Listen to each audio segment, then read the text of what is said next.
Assalamualaikum warahmatullahi wabarakatuh. Innal hamdalillah nahmaduhu wa nasta'inuhu wa nastaghfiruh wa na'udzu billahi min sururi anfusina wa min sayyiati a'malina. May yahdihillahu fala mudhillalah wa may yudlil fala hadiyalah. Asyhadu an la ilaha illallah wahdahu la syarikalah wa asyhadu anna Muhammadan abduhu wa rasuluh. Allahumma shalli wa sallim wa barik ala Muhammad wa ala ali Muhammad kama shallaita wa barakta ala Ibrahim wa ala ali Ibrahim fil alamin innaka Hamidum Majid. Rabbi shrah li sadri wa yassir li amri wahlul 'uqdatam min lisani yafqahu qawli, amma ba'du. Bapak-bapak dan ibu-ibu serta hadirin sekalian, a'azani Allah wa iyyakum ajmain. Alhamdulillah, pada kesempatan maghrib hari ini kita bisa berjumpa kembali untuk melanjutkan ngaji kitab Al-Mu'taqad As-Sahih Al-Wajibu ala kulli muslim i'tiqaduhu karya Syekh Abdus Salam bin Barjas rahimahullah. Pada kesempatan kali ini Bapak Ibu kita akan melanjutkan pembahasan halaman berapa berarti, di halaman 5 ya, yang akidah yang sahih tentang tauhid uluhiyah itu ya, judul baru ya. Al-Mu'taqad As-Sahih fi Tauhid Al-Ilahiyah atau fi Tauhid Al-Uluhiyah ya. Halaman 5 berarti ya kalau di buku Bapak Ibu dan hadirin sekalian. Halaman 25 ya. Afwan, halaman 25 ya. Ya, silakan dibuka halaman 25.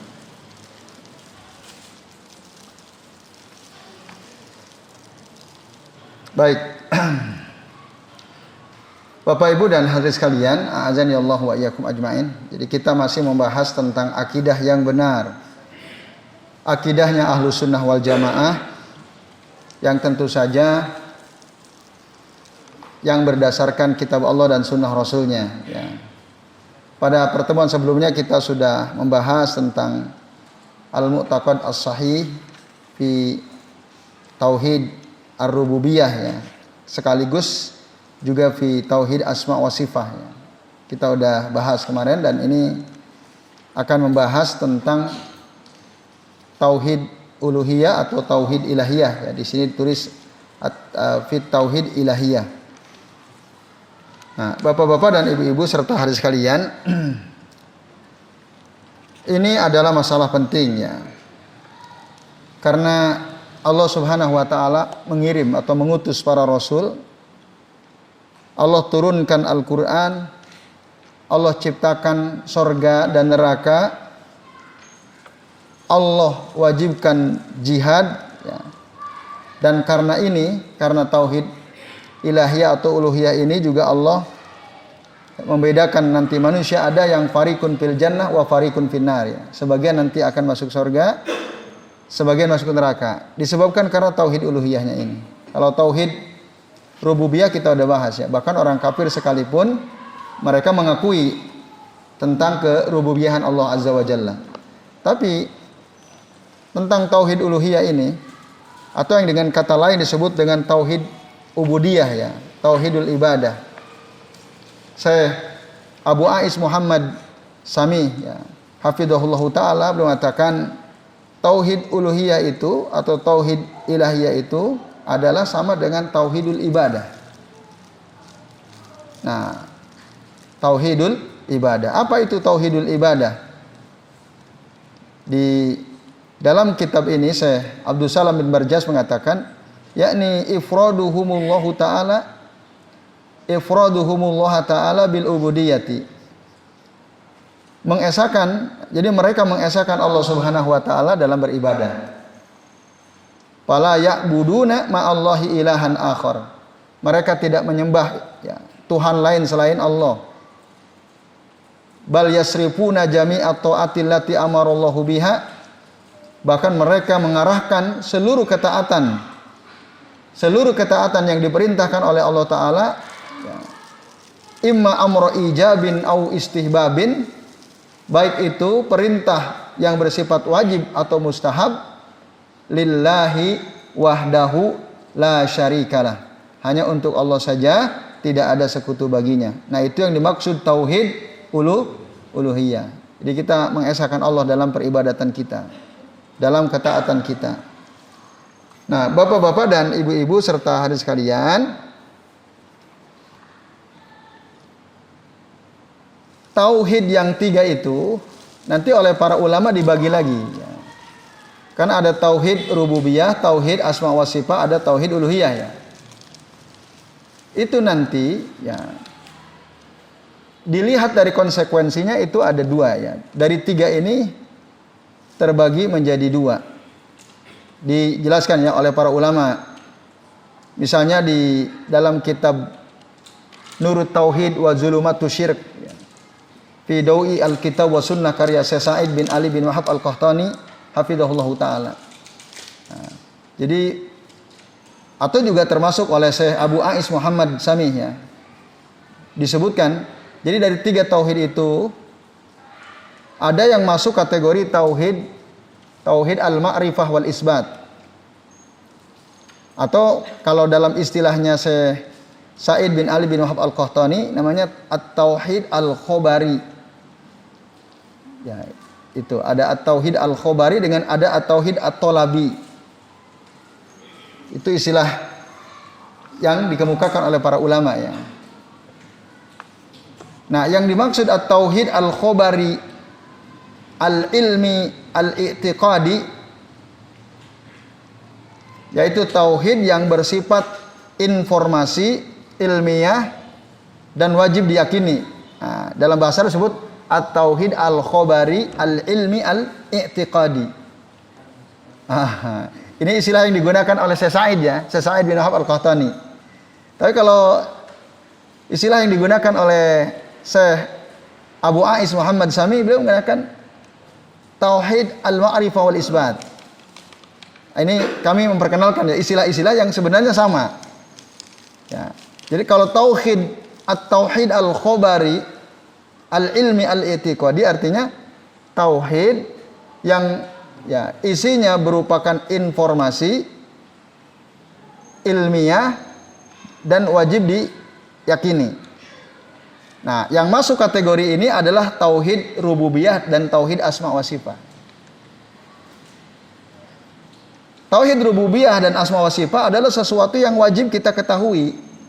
Karena itu khobar. Allah menceritakan bahwa Allah menciptakan ini dan itu, bahwa yang menghidupkan mematikan itu adalah Allah. Ini khobar, Allah memberikan kabar.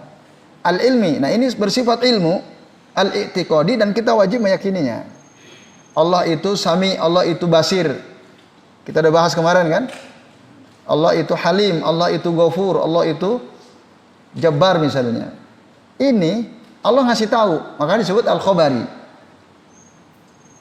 Dan ilmi itu ilmiah, supaya kita ngerti al-i'tiqadi dan kita wajib meyakini. Nah, itu dalam istilah yang digunakan oleh Syekh Sa'id bin Wahab Al-Qahtani. Nah, kalau menurut Syekh Abu Ais Muhammad Sami, itu yang disebut tauhid al-ma'rifah wal isbat. Tauhid yang isinya adalah pengetahuan. Ma'rifah itu pengetahuan, wal isbat sesuatu yang wajib ditetapkan. Nah, ini istilah-istilah yang kalau Bapak Ibu baca kitab-kitab itu nanti ketemu dengan istilah seperti ini.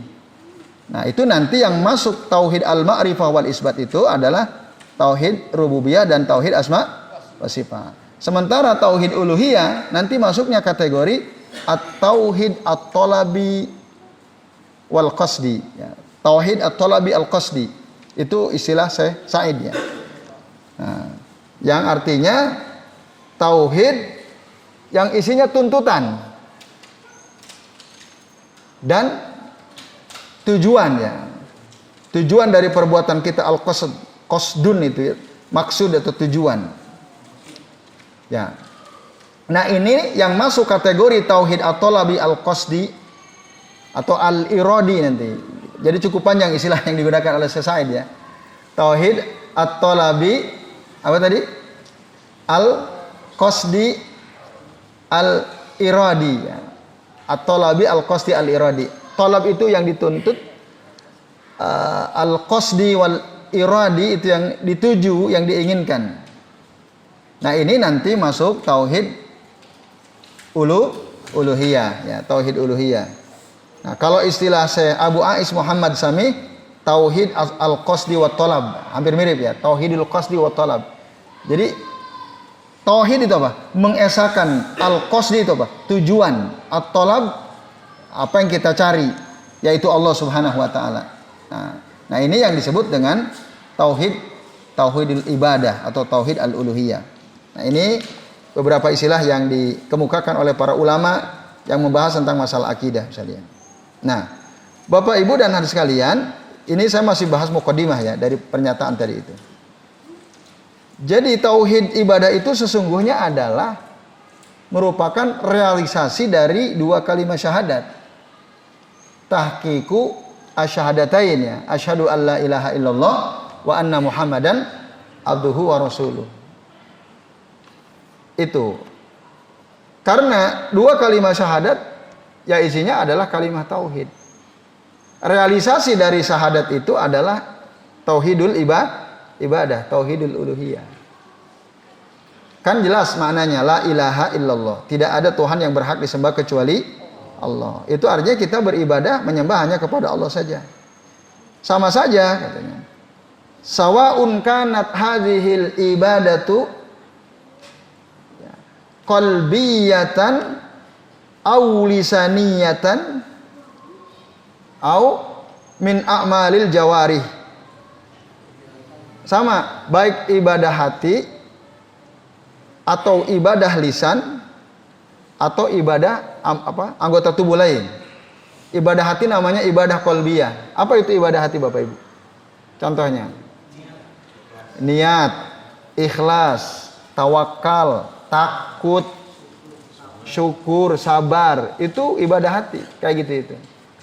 Hati, orang nggak tahu, nggak kelihatan. Nah, itu disebutnya kalau para ulama ibadah qalbiyah. Tapi ada ibadah lisaniyah. Apa itu ibadah lisaniyah? Zikir, mengucap kalimat thayyibah ya, subhanallah, alhamdulillah, Allahu akbar. Baca Quran, baca salawat. Nah, itu termasuk ibadah lisaniyah ya. Ada lagi nanti ibadah minal a'mal al-jawari. Apa misalnya a'mal al-jawari? Salat. Walaupun salat masuk semua tuh.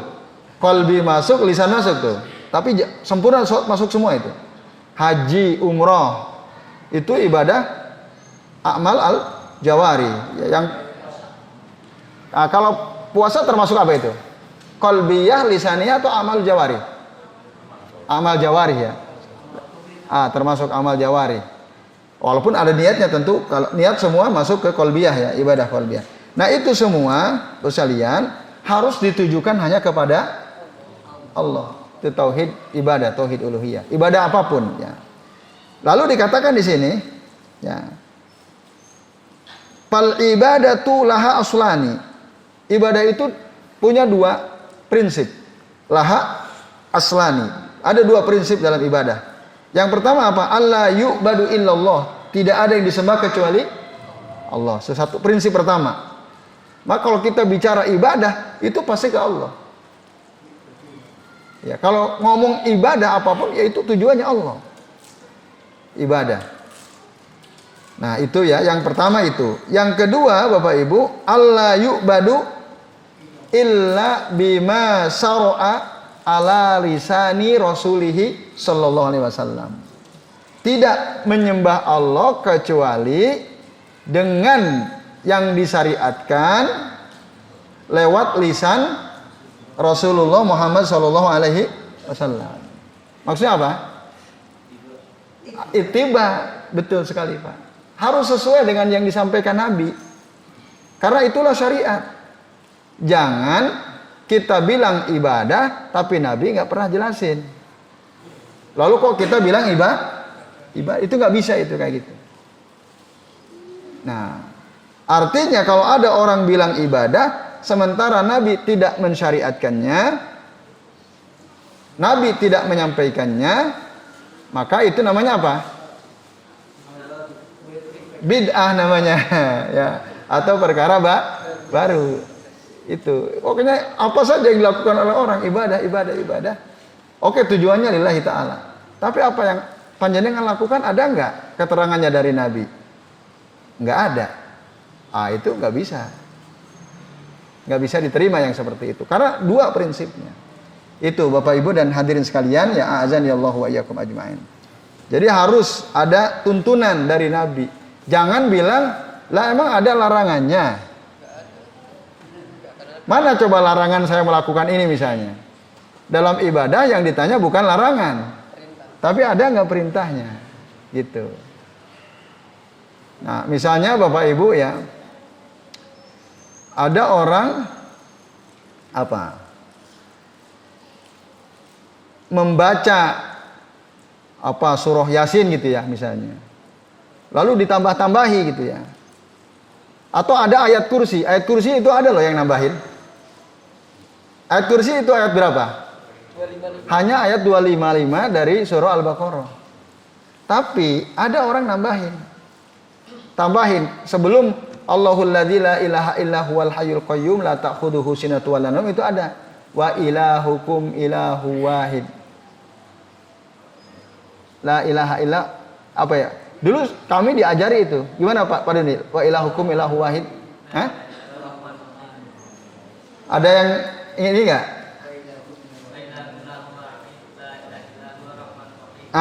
Wa ilahukum ilahu wahidu la ilaha illahu ar-rahmanur rahim, lalu Allahu la ilaha illa, itu ya. Itu ditambahi itu. Itu ayat kursi. Itu bahkan ada yang ditulis di kalender, ditulis di kaligrafi, dipasang. Itu ada wa ilahukum. Padahal ayat kursi itu ya cuma satu. Ayat 255 itu. Tapi ada orang nambah-nambahin. Nah, nambah-nambahin ini, baca ayat kursi ibadah bukan? Ibadah. Bahkan dalam setiap sholat fardu, setelah selesai sholat fardu, kita di zikir. Ya, setelah sholat fardu itu dicontohkan oleh Nabi, kita baca ayat kursi. Lalu kapan? Sebelum tidur, pagi dan petang, itu ayat kursi. Lah kalau kita tambah-tambahin coba. Dengan tadi, wa ilahukum ilahu wahidu la ilaha illahu ar-rahmanur rahim. Itu juga diambil dari Al-Quran ya. Memang ada dalam Al-Quran, tapi kami lupa itu surah apa. Kayaknya masih dalam surah Al-Baqarah ya, ayat sebelumnya. Nah, itu Bapak Ibu ada orang nambahin. Kayak begitu itu, seandainya dia baca setelah selesai sholat fardu, diterima atau tidak amalannya? Jelas tidak. Karena apa? Mengamalkan suatu amalan yang dia yakini sebagai ibadah, tapi tidak sesuai dengan yang dituntunkan oleh Rasul Sallallahu Alaihi Wasallam. Itu contoh sederhana lah. Itu di masyarakat banyak tuh yang kayak gitu. Di masyarakat ya tertentu itu ada yang kayak gitu. Dan mereka yakin betul itulah ayat kursi. Nah, padahal ayat kursi itu ya cuma satu. Nah ini, maka kalau itu kita amalkan, mau tidur kita tambahi, zikir pagi petang kita tambahi, di antara rangkaian zikir ba'da salat fardu kita tambahi satu ayat itu. Walaupun dari sisi makna nggak ada masalah, bagus sekali. Wong dari Al-Quran juga kan. Wa ilahukum ilahu wahid, isinya bagus sekali. Dan Tuhanmu adalah Tuhan yang satu. La ilaha illa huwar rahmanur rahim. Tidak ada Tuhan yang berhak disembah, dialah Allah zat yang maha rahman dan rahim. Apa ada buruknya? Ada nggak keburukannya dalam ayat ini? Tidak ada. Tapi masalahnya tidak dicontohkan Nabi, itu aja masalah. Jadi jangan anggap remeh ya buat sekalian. Dulu Rasul ketika ada sahabat merubah sedikit saja, ditegur oleh Nabi. Yang dulu pernah kami cerita itu ya. Rasul ngajarkan doa kepada An-Nu'man bin Bashir radhiyallahu anhu. Doa yang dibaca setiap mau tidur itu, yang ada 8 kalimat ya yang diajarkan Nabi. Di kalimat terakhir wa amantu ya bi kitabikal ladzi anzalta wa bi nabiyyikal ladzi arsalta. Nabi ngajarin gitu. Tapi An-Nu'man bin Bashir merubah. yaitu amantu bi kitabikal ladzi anzalta wa bi rasulikal ladzi arsalta. Kata Nabi dirubah jadi Rasul. Kata Nabi, lah, enggak begitu. Itu bayangkan sedikit aja. Nabi benerin itu, enggak benar itu. Nah, apalagi kita nambah-nambahin. Jika sengaja ya. Nah, ini Bapak Ibu contoh ya. Maka ibadah itu harus lihat dua prinsip ini. Satu tadi, tidak disembah kecuali Allah. Yang kedua, tidaklah kita menyembah Allah kecuali dengan yang disyariatkan lewat lisan Rasul sallallahu alaihi wasallam. Ya, sallallahu alaihi wasallam. Maka hadani aslani huma ma taqumu alaihi ibadah. Dua prinsip inilah yang di atasnya ibadah dilakukan. Di atas dua prinsip ini. Nah, oleh karenanya Bapak Ibu, ibadah itu hanya kepada Allah. Tujuannya, tolabnya, qasdinya, iradinya hanya kepada Allah. Yang kita tuju, yang kita inginkan hanya Allah, bukan yang lain. Ya, itu. Yang kedua, ibadah itu, tauhid ibadah itu, tauhid uluhiyah itu dilakukan tidak berdasarkan hawa nafsu, tidak berdasarkan perkiraan, apalagi berdasarkan bid'ah. Oh, itu tidak. Tapi sesuai dengan tuntunan Rasulullah Shallallahu Alaihi Wasallam. Nah, ini bapak-bapak dan ibu-ibu serta hadirin sekalian, ya a'azani Allah wa iyyakum ajmain. Itu. Nah, itulah hak Allah. Jadi tauhid uluhiyah atau ilahiyah atau tauhid ibadah itu min hakillahi azza wa jalla. Ini adalah hak Allah, hak paling besar ya. Hak Allah yang agung yang itu wajib dipenuhi oleh setiap hambanya. Yaitu ya, an yu'bada wahdahu, ya, disembah hanya Allah saja, dunaman siwahu, tidak yang selainnya, selain Allah Subhanahu wa taala. Maka Rasul pernah bertanya kepada Mu'ad, kepada sahabat ya, dan itu disampaikan oleh Mu'ad. Apa kata Nabi? At-tadri ma haqqullahi 'alal ibad? Tahu enggak kamu apa hak Allah atas para hamba itu? Nah, tentu sahabat ya, mereka menjawab Allahu wa rasuluhu a'lam. Allah dan Rasulnya lebih tahu. Lalu Rasul katakan, an ya'buduhu, kalian atau mereka menyembah Allah, para hamba menyembah Allah, wala yusriku bihi syai'a, dan tidak mensekutukan Allah dengan apapun. Nah, ini Bapak Ibu dan hadirin sekalian, jadi ini hanya semata-mata harus ditujukan kepada Allah, tidak kepada yang lainnya ibadah. Ya sama seperti haji umroh, itu tujuannya hanya kepada Allah, karena taat kepada Allah dan Rasulnya. Dan tujuannya ya ibadah haji umroh jelas kan ritualnya. Maka jangan sampai ketika ada orang umroh ini, kata Syekh Muhammad bin Shalih Al-Utsaimin, tujuan terbesar dalam hatinya ziarah ke makam Rasul. Itu bukan bagian daripada ibadah umroh itu. Nggak ada. Ya. Bukan rukun, bukan wajib, bukan syarat. Orang nggak ziarah ke makam Rasul, umrohnya sah, hajinya sah. Gitu. Jadi jangan sampai. Tapi ada sebagian orang, saya mau umroh, kenapa? Rindu kepada Rasul. Ya, rindu kepada Rasul. Ingin ziarah ke makam Rasul. Itu tujuan terbesar dalam hatinya umrohnya. Nah, itu bisa syirik itu. Karena umroh itu ya wa atimul hajja wal umrata lillah. Sempurnakan haji dan umroh hanya untuk Allah. Nah, ini bapak-bapak dan ibu-ibu serta hadirin sekalian, azan ya Allah wa iyyakum ajmain.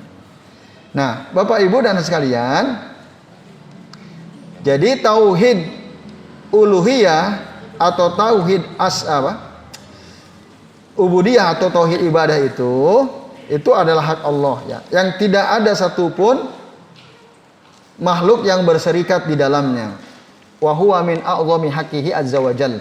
Ini adalah hak Allah yang paling agung. Ya, tauhid ibadah itu. Dan tauhid ubudiyah ini qomat ala amrayni.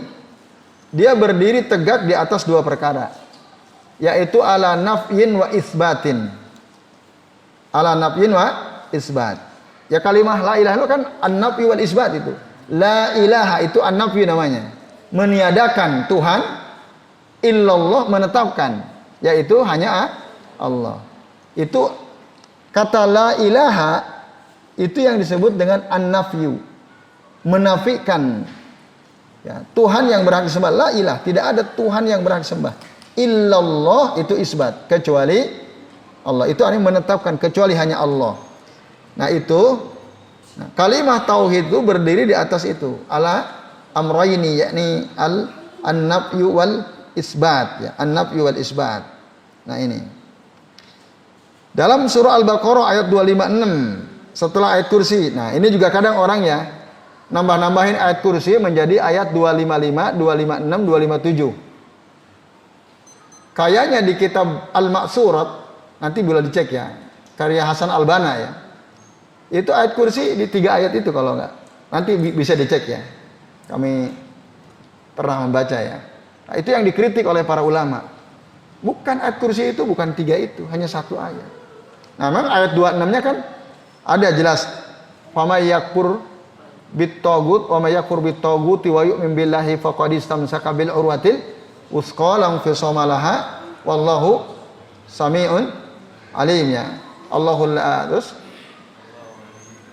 waliyul ladzina amanu yukhrijuhum minaz zulumati ilan nur wal ladzina kafaru awliya'uhumut taghut yukhrijunahum minan nuri ila dzulumat ulaika ashabun nari hum fiha khalidun. Itu ya.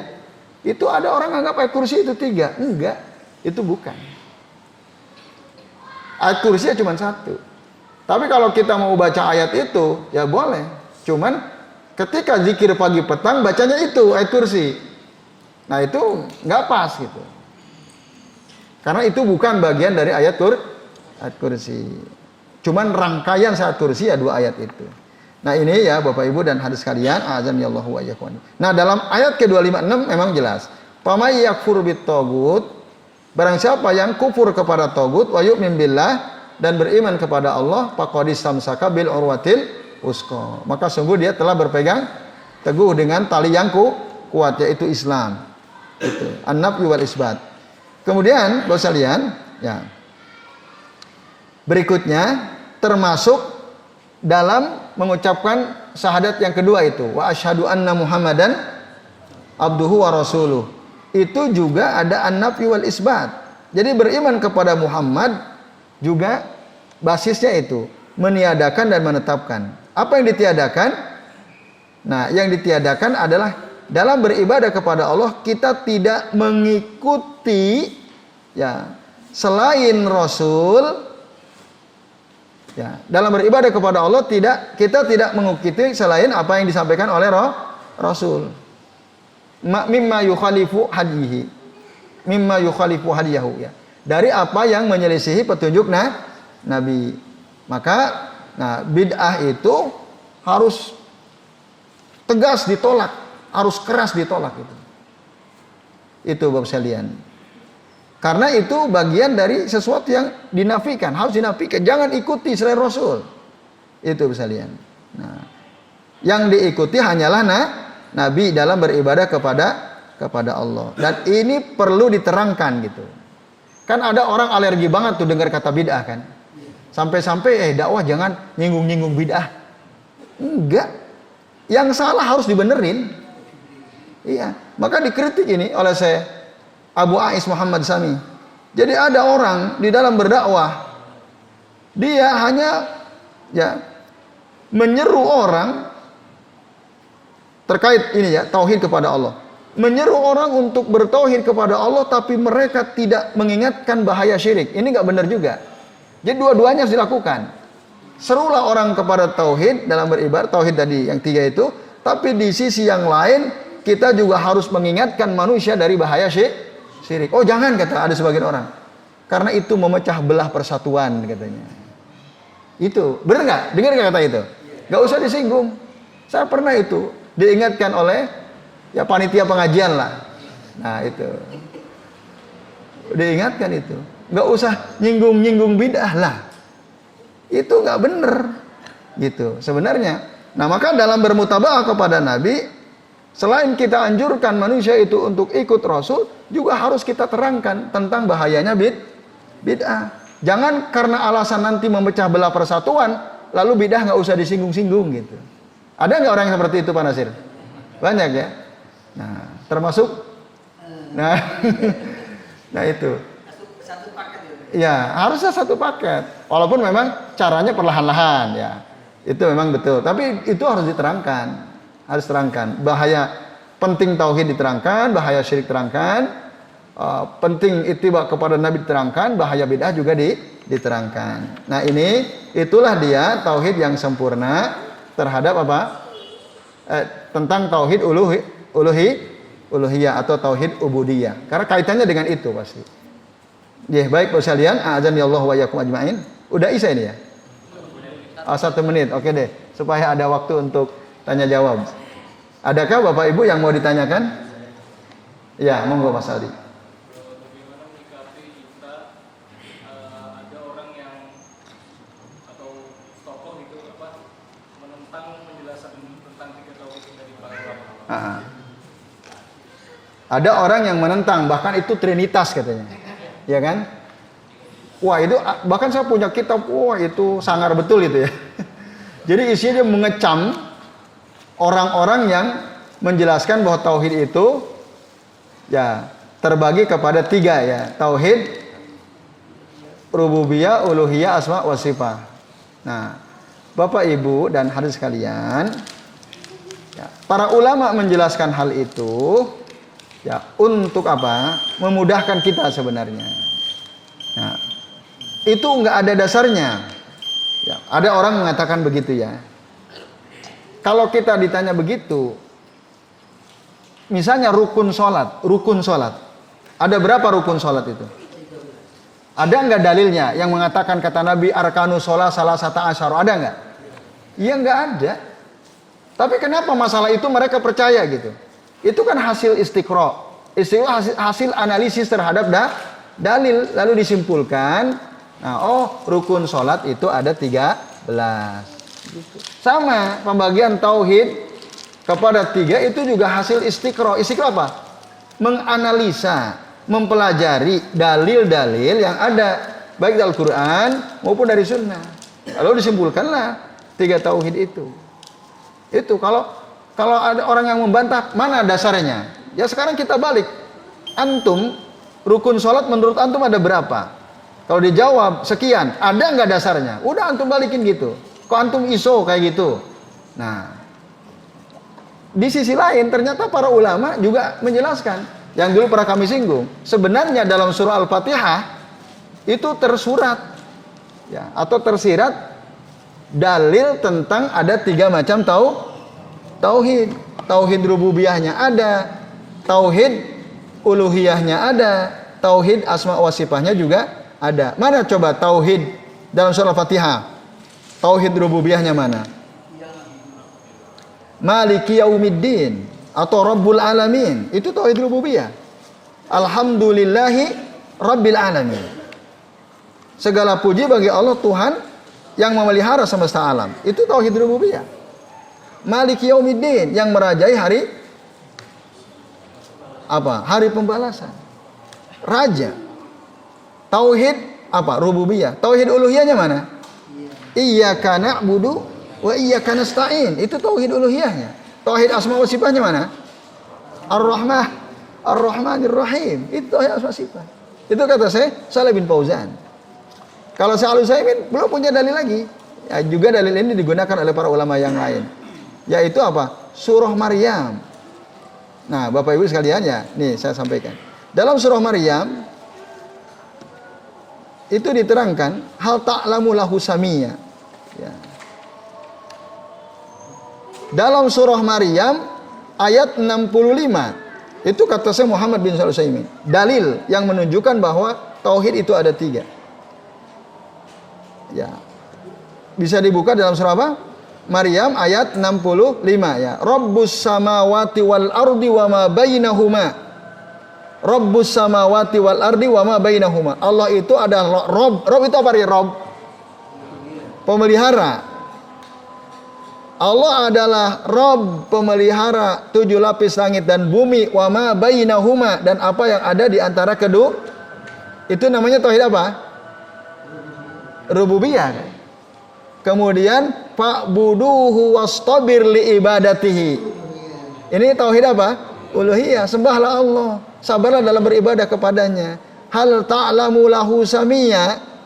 Nah, apakah kamu tahu ada yang sama dengan Allah nama-namanya? Itu asma was sifat. Ini dalil ini clear 3 ya. Kalau ada orang nanya dalilnya, ada dalam surah Maryam ayat 65 atau bahkan dalam surah Al-Fatihah. Jadi itu Mas Aldi, sampaikan kepada mereka itu. Ada lagi? Cukup? Baik, alhamdulillah ya Bapak sekalian.